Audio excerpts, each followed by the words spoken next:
Сәлеметсіз бе? Бүгін неліктен ағаш отырғызамын деп шештіңіз? Бүгін осындай керемет жақсы күн болып тұр Көкшетау қаласында. Бүгін біздің президентіміздің бағдарламасы бойынша таза Қазақстан бойынша осындай қаламызда осындай не десем әзірлене болып отыр. Соны отырғызып керемет қуаныштамын. Сіз жиі жол жүресіз. Сізге біздің қала қалай?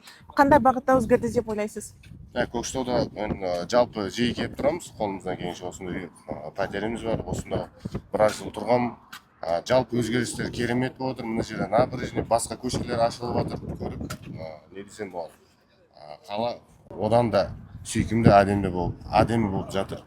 Мансапқа және жалпы өмірге деген мақсаттарыңыз қандай келесі?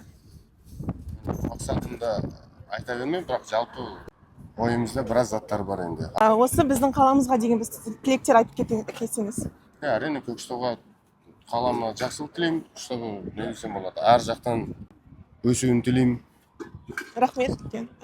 Шавқат інімізге мыңда мың алғыс. Осылай әрдайым Көкшетауды ұмытпай қолдап жүреді. Міне бүгінде президентіміздің таза Қазақстан бағдарламасының аясында міне келіп 70 ағаштай отырғызып бізге ат салысып қолдау көрсеткеніне рахмет айтамыз.